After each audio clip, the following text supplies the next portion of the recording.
We are presenting, myself, and I'm presenting as part of the University of Hawaii at Manoa honors program. It's an undergraduate program. We don't have a graduate program. And I'm going to be discussing nurturing talent through empowerment teaching, an online experiential learning, and an honors writing and communications course.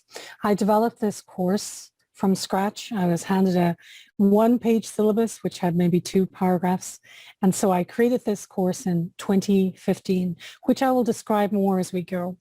One of the challenges is the fact that this course always has been online, in the sense that honors pre-pandemic was not really a venue in which you typically would have online learning, teaching, and that was really quite new. So that has been something that is really radically shifted, obviously, with the SARS-CoV-2 pandemic, but I wanted to give the context. So I'm just going to be discussing that.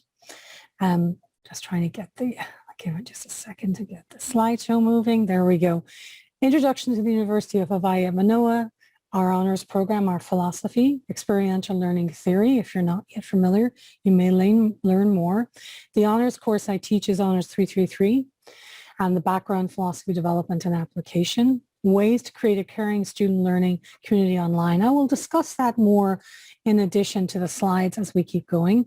I do use Canvas in Structure, learning management system. I'm not sure if it's used in Europe, but it's a gold standard here in the United States.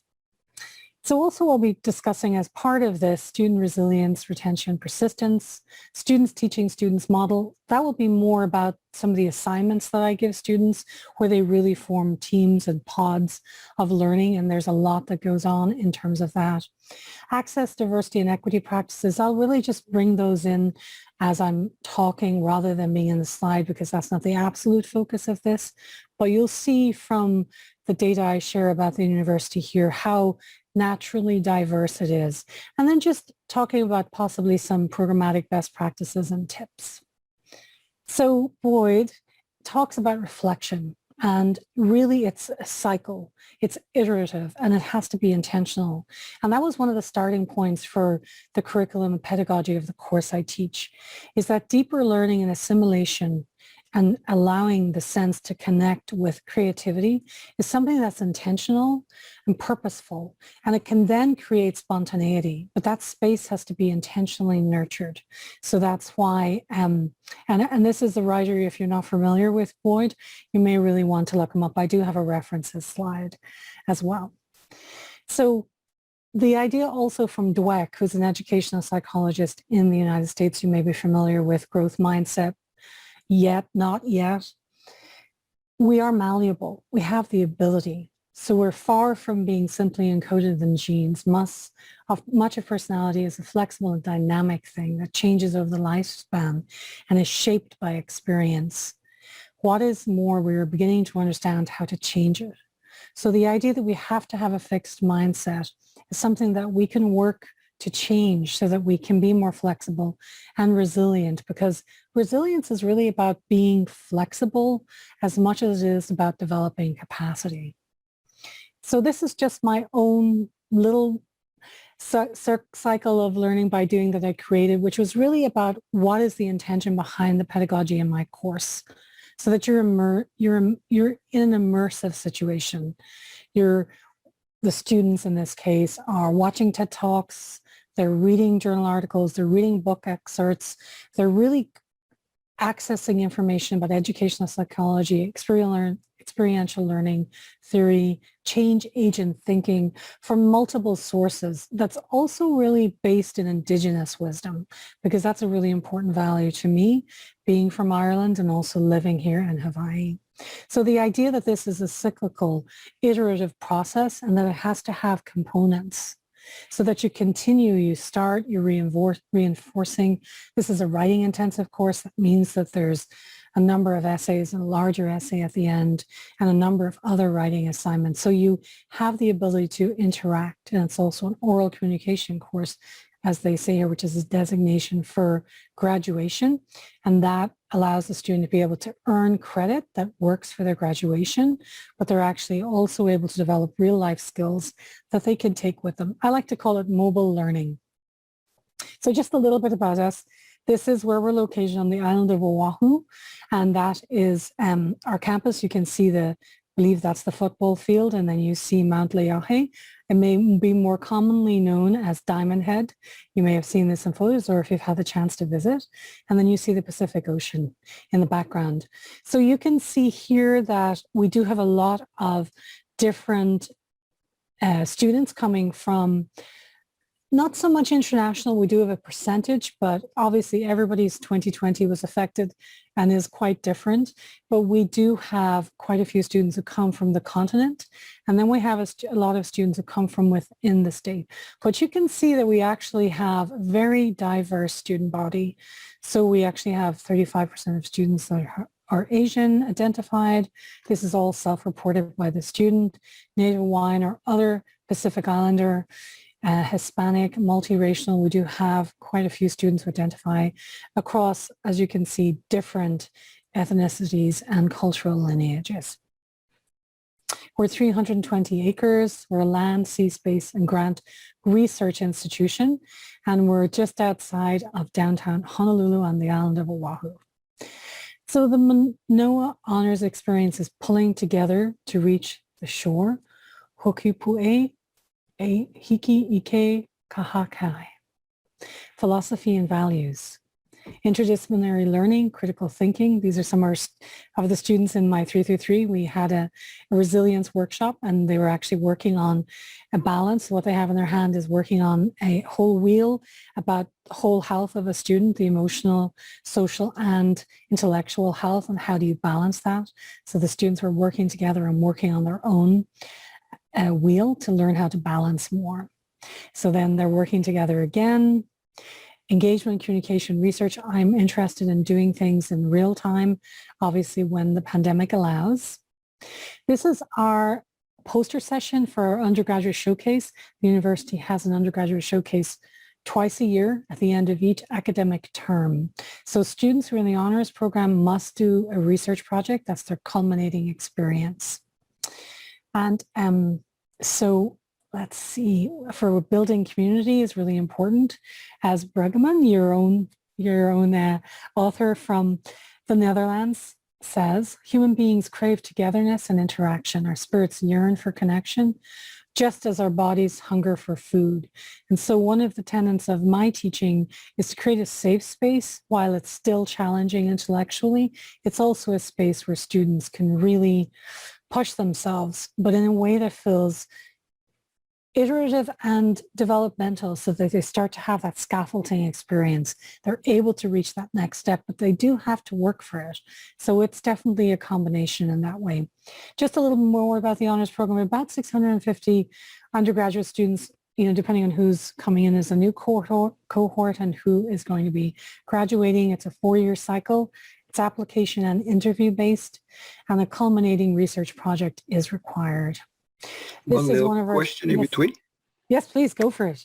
Yeah, it's about the percentage of female in the course, and the one in the chat said that is something I've heard before in the World of Talent 2021. So is that a tendency, and do you also see students starting later in life? We do have some proportion of that, not as much. We are working to build that actually, because we do really want to welcome students who are either coming back to complete their degree or starting their pathway later in life. In terms of the proportion, I would say that we do definitely have more female identified. I don't want to always assume how people identify, but I would say it's probably, I wouldn't say it's 75-25, but maybe it veers a little more 40-60 is what I would say. Although there are some cohorts where it's a bit more balanced if you want to look at it in those terms. Okay. Any other questions? Thank you for asking. Not yet. Perfect. Great. So this is the National Collegiate Honors Council, and we've had the great good fortune to have a number of Ports Prize winners, and this is Max Nakamoto. And actually we have a YouTube channel, so if anybody would ever like to go to our honors YouTube channel, I created a video series, and I highly recommend if anybody has interest in capturing their students' wisdom. That's a lovely way to reach out to incoming students or to any of our stakeholders or colleagues or friends. And Max was a winner of the Ports Prize, and I was Max's first advising appointment in his life at Manoa, and I also taught him in 333, and it was wonderful to go to the conference with him and be part of him receiving this amazing honor that he so well deserved. So just, I always like to show our students so you can see who they are and learn a little bit more about them. So Aaron is another student. I wanted to include his quote because it's really about the culminating experience. And Aaron was also in my 333 class, and he used that to help kickstart his research project, which is another way this class can work for students. So I'll just quickly read. I was just thinking the other day about how much has happened since we first met in your office a few years ago when I was taking a gap year on Maui, which is another island in the archipelago. And before I had officially transferred to UH Manoa, I'm so glad I decided to challenge myself through the honors program. I used a draft of my honors thesis for grad school applications and received a fully funded offer to attend UC Irvine's PhD program in visual studies. There is a professor there whose interests closely align with mine, so I'm very excited about continuing my studies.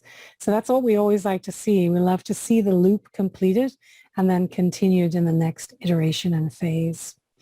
So I really like to actually teach my students about Bloom's taxonomy because I think sometimes if students are struggling, it's useful for anyone, I know it is for me, to have a framework to understand what it is I'm trying to achieve and to understand the way that maybe learning itself works and how we reach those levels of sophistication, understanding, and critical analysis. So I am using the revised version. You can actually find this on the Harvard website. The link is on here. So just the idea that I'm always striving for a more formal writing style that still has a rich objectivity that you can, because sometimes the students are coming into the university here and they may need support, especially in writing development. It really depends on from where the student has come.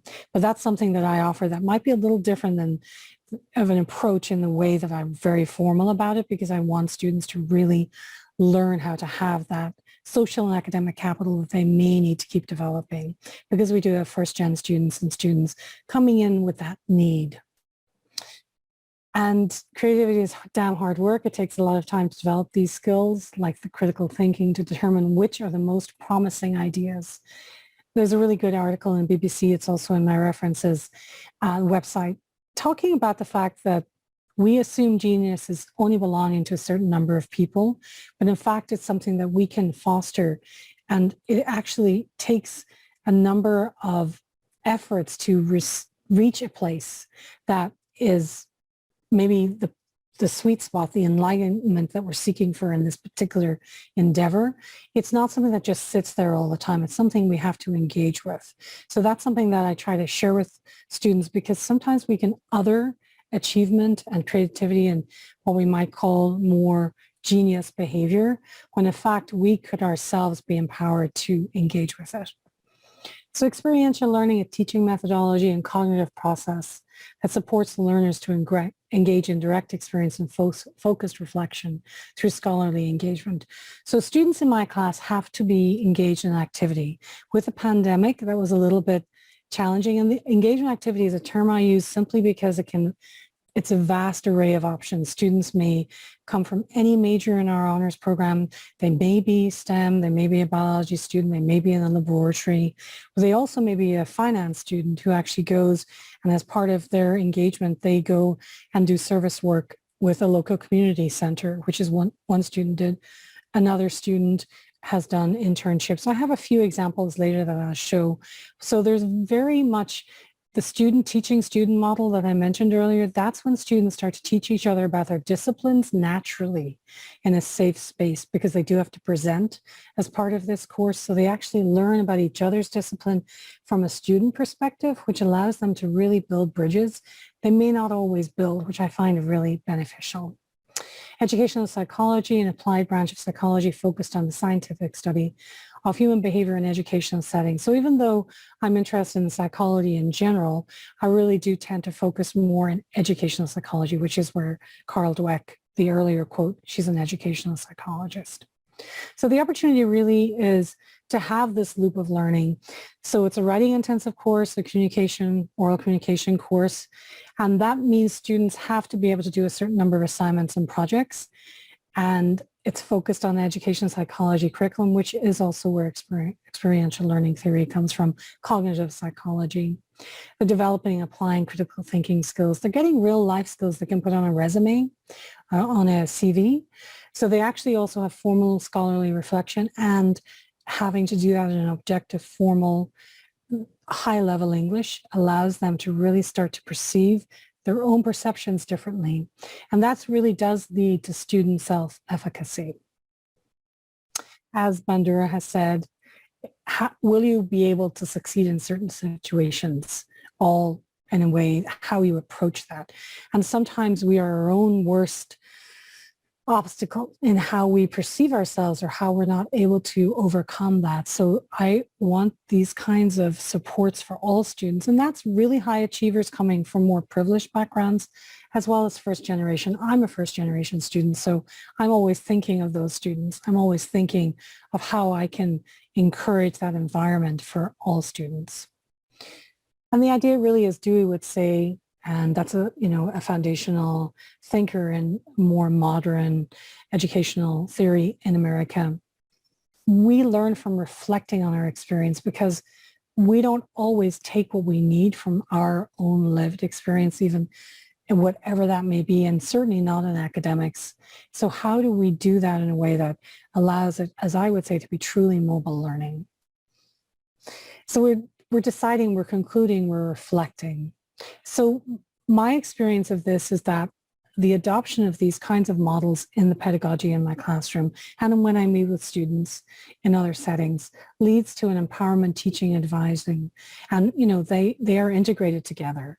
The primary function in the course, of course, is instruction, but I do work with all students within the honors program. So I'm able to actually take some of these elements, and if students not in my class, I'm able to talk about that with them and maybe point them to some resources as well. So it becomes a very holistic experience for the student. Obviously, as we may all be familiar with, we're more focused on interpersonal seminar style learning, traditional face-to-face transfer of knowledge. I did a distance education certification after I obtained my PhD. So I had been teaching online for a few years before the pandemic came. One of the few people I knew in honors that was doing that actually deliberately and intentionally. And I did it so students had the option to have an online course in a busy schedule. And then it grew into something much more engaged even while it was online. Students can always come and meet with me in person during non-pandemic times and then via Zoom. So there's a lot of connection. So that's one thing I would say in terms of bringing that in. And then the whole idea of the concrete experiencing, the reflecting, the processing, generalizing, and implying. So you actually start to understand what happened to you, what you can do with that, and how can that benefit you as you go forward.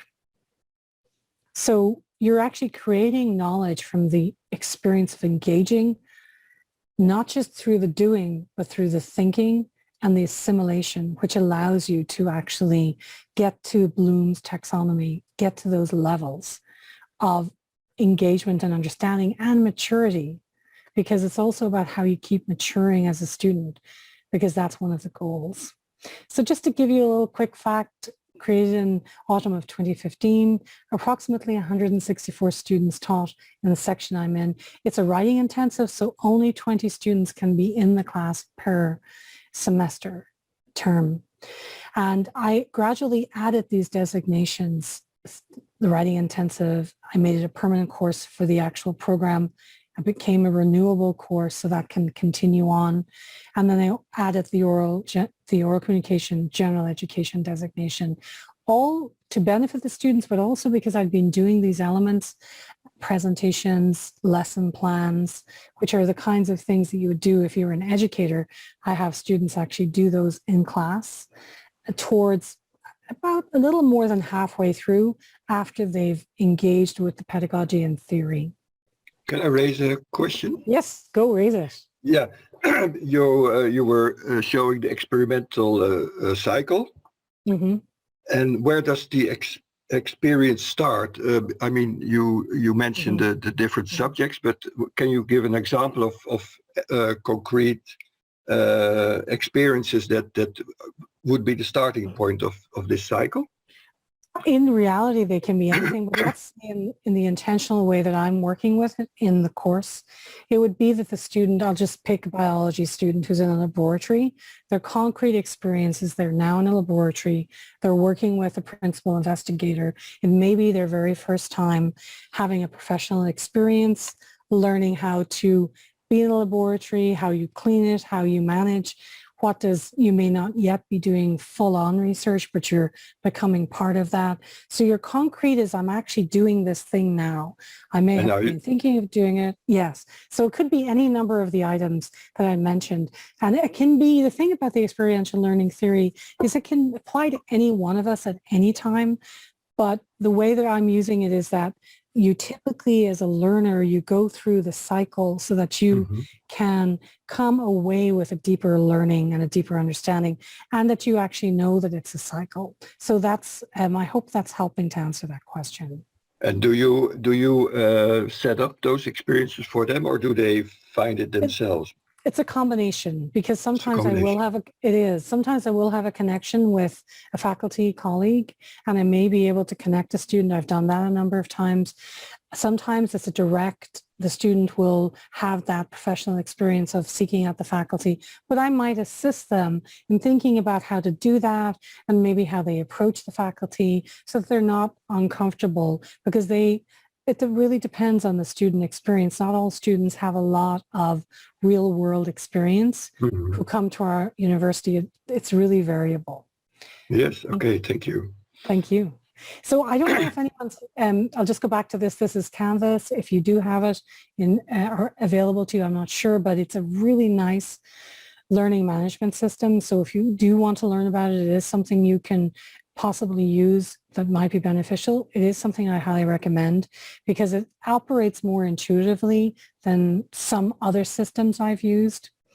And it looks like this. So you actually, just to let you know, you would have, you can make announcements. You've got your syllabus. This is not live, so I can't click it. It's just a screenshot to show you. You can link to your Google Calendar. You can see this calendar here.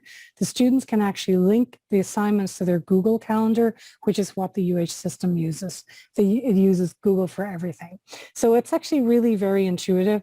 The other thing and you have your syllabus and you kind of line all of that up, and students can link in there as if they're in a more commercially based application. So it kind of moves and performs that way, which really takes some stress off for the students and for me. It also gives you data analytics embedded. So it actually tells you, if I were to hit on some of these grades and analytics, I could see data analytics that would show me exactly how long a student spent on the website and how much time they spent on particular assignments. And the reason that matters sometimes is that I've noticed a direct relationship between a student struggling and literally how long. I know it sounds obvious, but it's helpful to check yourself as an instructor to be like, okay, this is true. This is happening for the student. It's also a really good way to help intervene with that student to, if anything becomes even more challenging. This was not the case with this student whose name I took out, but it's, they get to see their grades, they get to see comments. So I just wanted to mention the platform that I use as well. So basically they get credits, for their placement. So in the sense that they're getting graduation, it also helps them to opt in earlier to research. It allows them to start being deeper thinkers. And they may find their final research project placement, just to go back to that question, because sometimes I've had students get into the laboratory and they stay there the whole time. That is their place, and they end up with the PI, and they end up having that be their final honors project. Then the writing intensive, I do meet with students one-on-one, so we just do that via Zoom at the moment. I also created extra Zoom courses. This is mostly a synchronous course typically, but during the pandemic, I created extra Zoom courses. No students were required because it's primarily asynchronous.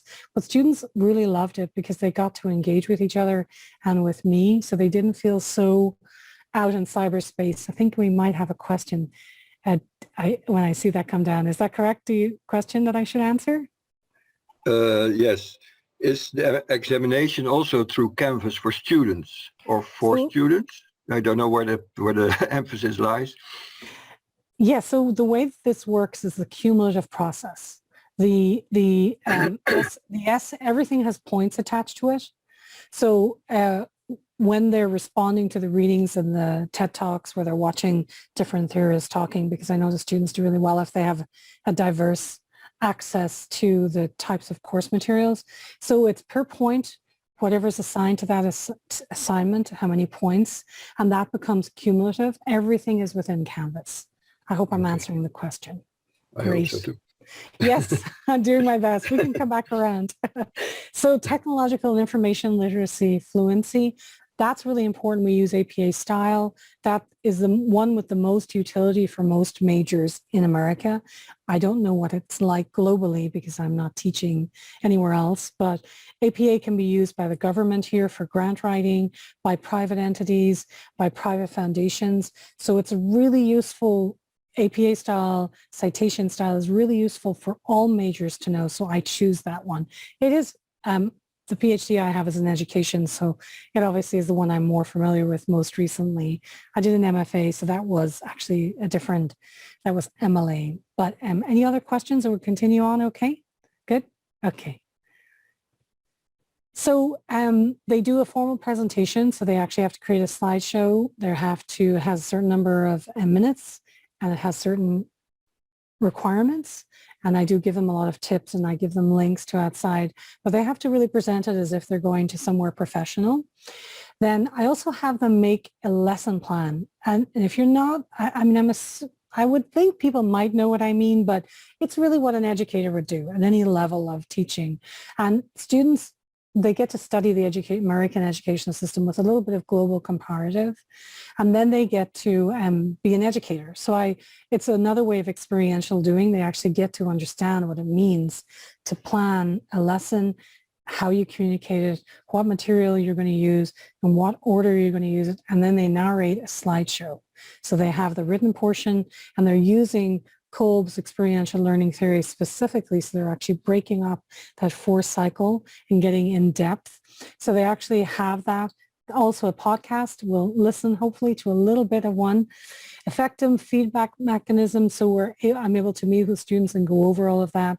All of this develops creativity, confidence, production skills, preparation, and critical thinking skills. And students who may never have access to that come out at the end self-reporting that they have much more confidence. Plus their work is much improved by the time we begin to the time that we get to the end of the term.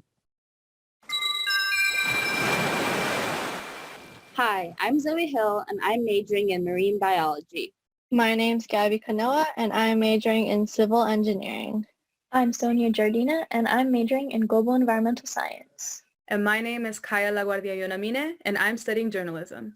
This is All Eyes on Climate Change. We are exploring ways to bring urgency and awareness to climate action from different angles. As youth in our community, we understand that we're going to have to face the consequences of the climate crisis within our lifetime and are seeing these impacts right now. We are undergraduate students in the honors program at the University of Hawai at Manoa. As students living in an island community, we feel especially connected to the climate change issue. I'm going to just cut it off because I know that I need to speed up here a little bit. But basically, how do we teach in a rich, engaged way online? So obviously, we want to deliver connection. And some of the benefits I've discussed before. And one thing I will say, intrinsic motivation has really improved by the engagement with this course in terms of what students self-report and how their work improves over time. They're developing change agent capacities and really understanding their major and also prepping for their honors pathway as well. So the idea is to have an active engagement. That's something that has elements that are concrete and intellectual and actually also emotional in the sense of understanding yourself in terms of learning styles and learning theory. And then you may be able to, as Boyd says here, develop a new cognitive map. And that is something students have actually said to me before. Developing 21st century critical thinkers. And these are some of the topics. One student was doing an internship with Senator Mazie Hirono, who is in the Senate here in America. Another student was an astronomy student doing stellar cannibalism and learning, teaching themselves along with a mentor Python. So they actually were really pushing the boundaries, and they've gone on to do a PhD. Another student is learning how to code a website and do that in a more deep and rich way. Carl Dweck is who I mentioned earlier, the power of believing that you can improve. If you have not had time with that, I would definitely recommend spending time with Carl. And then the same elements we've discussed for Carl, fixed mindset versus growth mindset. And then why does this matter? It's to be able to have students have resilience and growth. This is the resilience series that I put on pre-pandemic. So it's about how do you actually develop the ability to keep going forward, especially for students who are first generation as they're described here in the States. And then also people who actually have worked. Once we had a presenter who worked with President Obama, for example. And also this is one we actually couldn't have, but I thought I'd feature it. This was about social justice and climate action. This is me with some of my mentors. So I wanted to have you meet some of our students. Some students are from Canada here, and most are from of Hawaii. This is a student family that I'm still working with the student in the bright shirt. The other student actually graduated, and we want to create safe spaces that are intellectually challenging. And this is the student who graduated. So that was a wonderful success story. I also wanted to mention that students sometimes will contact me after taking this course, after they've graduated, and start thinking about experiential learning, educational psychology, and emotional intelligence later. So this learning sticks and stays with students. Another student talks about how they wanted to deal with failure differently and understand that they can be a growth mindset student. And they incorporate yet more into their pathway. And they want to be positive, so they can keep persevering. So these are students who talent, time available, learning pedagogy and tech on the fly. It's intense for the instructor. More time than you think if you're going to do this kind of course. Be willing to change. I learn from my students all the time. Clarity, always being very clear. So this is the end of it. I know I ran over a little bit, but I hope we have a few more minutes for questions. So Garev Mila Mahagath, Mahalo Nui Aloha, and thank you. Any more questions? Okay, thank you very much for your broad insight in your course. And I have a question of Peter Veenstra. Maybe he can ask it himself now, because he can just unmute his mic. Peter?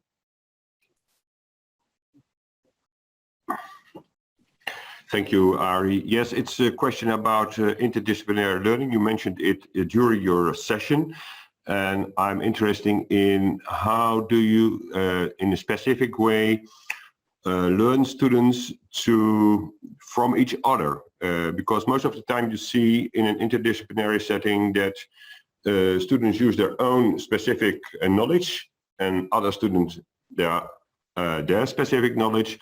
And when they work on a specific topic like climate, every student uses his specific knowledge, but they don't learn from each other. So how do you do this in this course? Well, that podcast, I know we're running out of time. I would have played a little more. So we had a student who was from the social sciences, a journalist, a student who was an engineering student, a marine bio student, and one student who is what they call in our university a multiple major. So I give students a number of different possible topics, and then they choose from one of those. And I give them help with directions and production, because I have an MFA, so I can help a little bit with those things. But they actually have to figure out how they want to integrate their different disciplines. They must integrate them. So the podcast is actually a way for them to, and I had it be a video project before, but I think the podcast is working out really well. That's one way in which the students, they have to address this in a holistic way. So it's social and behavioral and political, social sciences, and obviously the hard sciences, like what's actually happening. But they must give equal time, and they have to figure out a way to integrate that. So that's one intentional way that I do that, so that no one particular discipline or knowledge is preferenced. They have equality, because the goal for the students, if they agree upon this goal, is that they actually want to affect change socially and not just stick to the strict STEM knowledge, which is vital. Of course, we know that. But it is also, especially in this country, I would say, a way that you approach change has to be holistic. So that's one particular example. I also teach Honors 101, Introduction to Research, and I have students from all majors in that course as well. And one thing I do there is, because that's meeting twice a week and in a synchronous fashion, I have each student moderate. So every student takes a turn moderating the class, and I help them. So what they do is they ask all the other students questions, and each student's major, I mean, sometimes we will have more marine bio than maybe any other major, but each time every student gets to hear from a different subject matter perspective, and the questions reflect that, and they teach each other. So those are some of the ways in which I do that intentionally. Okay, thank you very much. Thank you. Any other questions? I do have a few, but you ended your presentation with clarity, clarity, clarity, and that was somehow intriguing me, because I'm also involved in an honors course, of course. And our students always say, oh, it was so unclear until the quarter dropped. And then as soon as the quarter dropped, I found my way. So we more or less intentionally let them swim for some time. Yeah. So how does that connect to your stress on clarity? I think in this case, I mean the way that I present the assignments, because they're complex, and there's always that scaffolding. There's always that amount of effort you must put in as a student. You will feel uncomfortable. You will not have what you perceive to be clarity, but I'm talking about the clarity that I'm responsible for more here, because in the end, I don't think learning is always immediately about clarity. It's actually about the process. So I would say in that case, I hope that hope it clarifies what I meant. Yeah, it does. Thank you. Yeah. Another thing that was also intriguing me in your presentation was you said almost in between, combined by indigenous wisdom. Yes. How does that show in your program or in your approach? It's the curriculum I use. I will always include indigenous teachings or perspectives about education, or about how to, that's one thing with the truth, racial healing, and transformation here in Hawaii.